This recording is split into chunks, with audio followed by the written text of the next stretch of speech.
저희가 아파트 얘기를 표면적으로 단편적으로 하긴 했었는데 정확하게 이런 요소들이 있어야 아파트 값이 오른다, 투자할 때 이런 것들을 중점적으로 봐야 된다, 이런 얘기를 좀 듣고 싶어서요.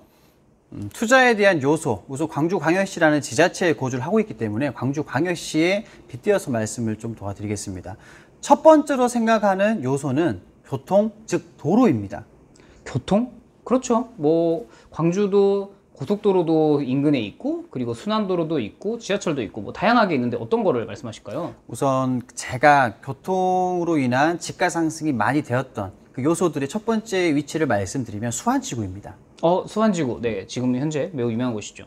자, 수안지구 같은 경우에는 2003년에 개발을 시작으로 2007년도에 완공이 됐는데요. 그 이후에 휴먼샤를 필두로 많은 아파트들이 대거 들어서기 시작을 합니다.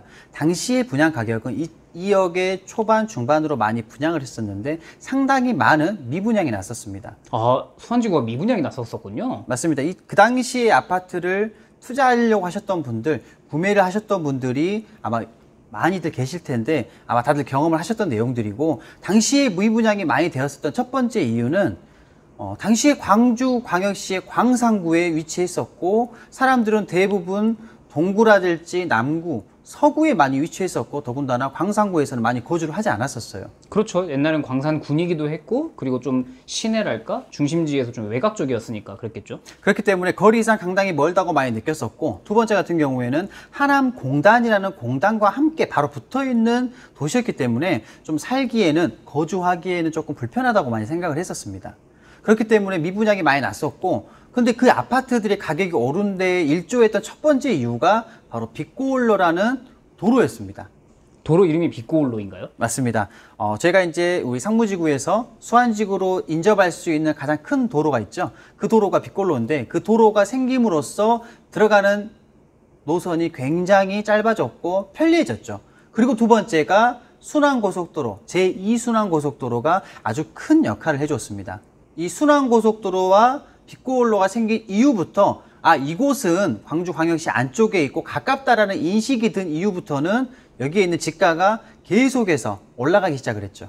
그러니까 외곽으로 취급받았던 곳이지만 도시 계획 같은 것을 하면서 도로로 연결되면서 갑자기 사람들의 인식에서 여기까지도 당연히 광주지 라고 바뀌었다는 얘기시군요. 맞습니다. 그런 식으로 수안지구가 발달을 했었군요. 그러면은 이게 이미 과거에 그렇게 됐다라는 사례 말고 혹시 또 다른 교통이 발달하게 됐을 때 눈여겨보고 있는 좋은 입지 있을까요? 지금 광주에는요, 지금 지하철 노선이 개발이 되고 있긴 하나 제가 생각하는 곳은 좀 다른 곳입니다. 지하철은 아니고요. 지금 저도 이제 소유하고 있는 동네 중에, 아파트를 소유하고 있는 동네 중에 하나가 본촌동인데, 이 본촌 힐스 주변으로 새로운 도로가 뚫리는 곳이 있습니다. 그 일대를 조금해서 눈여겨보신다 그러면 그 일대에 어떤 아파트가 집가 상승이 올라갈지 눈에 보이실 겁니다. 그래서 첫 번째 그러면 요소가 바로 교통으로 정리할 수 있을까요? 그렇습니다. 단순하게 교통이 아니라 우리가 일상생활에서 유리한 조건을 가진 도로여야 됩니다. 아까 말씀드렸던 것처럼 순환고속도로라든지 빛가울로 같은 경우에는 우리가 시내를 관통할 수 있는 도로이고 굉장히 가깝다라는 느낌을 주게 하죠. 그렇기 때문에 첫 번째 요소는 바로 도로, 그리고 교통이고요. 두 번째 같은 경우에는 바로 직장입니다. 직장?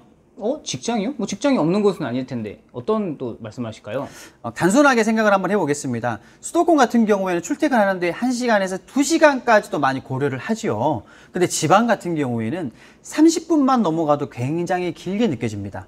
맞아요. 저도 광주에 살고 있는데 30분 이상 출퇴근한다고 생각하면 거기까지 어떻게 다니지? 라는 생각을 하게 되더라고요. 그렇죠. 그렇기 때문에 대부분이 하나의 지구 단위가 안쪽에는 하나의 공단이라든지 직장들을 다 보유하고 있습니다.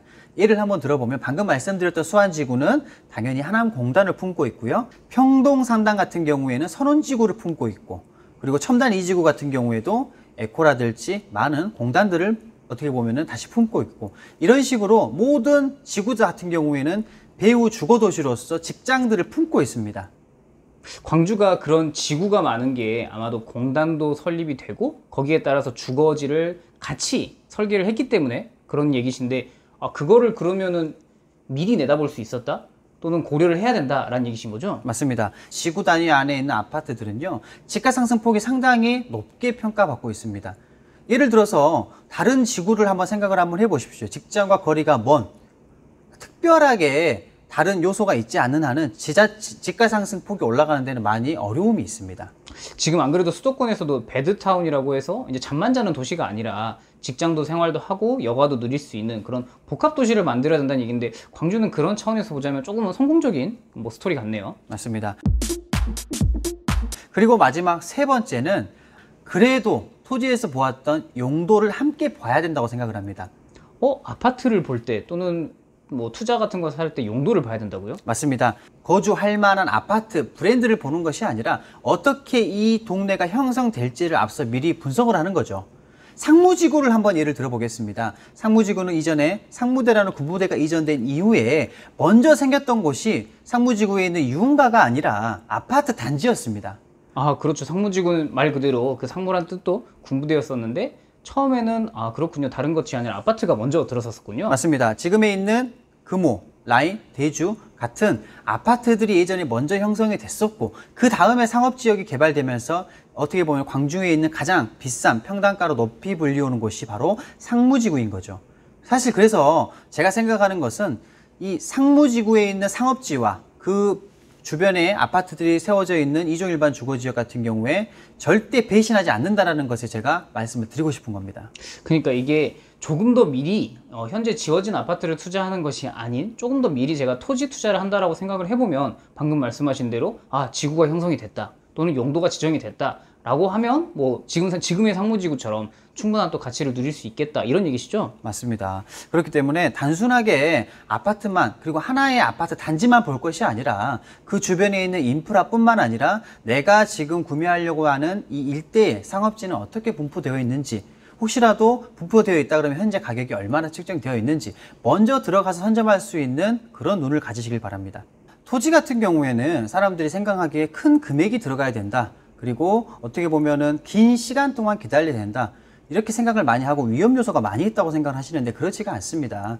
단순하게 토지 또한 갭 투자로서 아파트만 볼 것이 아니라 이미 용도가 정해져 있고, 그리고 어느 정도 인프라가 설정이 된다라고만 한다 그러면 미리 상업지역이든 주거지역이든 선점하셔가지고 내 자산의 몇 프로 정도는 구매를 해 두시는 것이 훨씬 더 유리합니다. 왜냐하면 상무지구 같은 경우에도 예전에 평당 500 정도일 때 입찰을 줬던 시절에 누가 거기에 땅을 사서 지금의 빌딩 소유주가 됐던 것처럼 이렇게 미리 선점할지는, 이렇게 가치가 올라갈지는 아무도 몰랐습니다.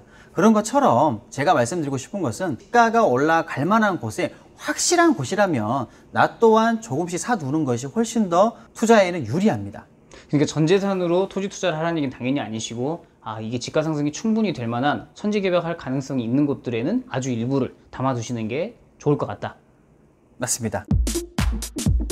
자, 저번 주에는 일요일 날 영상을 제가 업로드를 했는데 월요일 날 출근해 보니까 연락이 많이 오셨더라고요. 그래서 사실은 회사에 직접 이제 인터넷에 검색을 해 주셔서 연락을 주신 것도 정말 감사하고요. 근데 이제 이메일로 연락 주신 분들도 미리 상담을 해서 저희 쪽에서 예약을 잡아서 상담하시는 분도 많이 계시기 때문에 언제든지 연락을 주시면 제가 함께 스케줄 잡아가지고 상담 다 도와드릴 겁니다. 그리고 이제 연락 주시는 분들이 하시는 이야기가 광주에는 이렇게 부동산을 상대로 이야기해 주시는 분들이 많이 없으셔서 찾아주시는 분들도 많이 계시더라고요. 저는 늘 감사하게 생각하고 있고요. 앞으로도 지금 많이 미흡하긴 하지만 아파트, 토지, 상가, 오피스텔뿐만 아니라 많은 부동산 전반적인 내용들을 저도 함께 공부를 해서 여러분들에게 도움 드릴 수 있는 그런 시간, 그리고 영상, 그리고 여러분들이 찾아왔었을 때 도움을 드릴 수 있는 내용들 잘 준비해서 여러분들께 함께 성장하는 제가 되도록 하겠습니다. 항상 감사드립니다.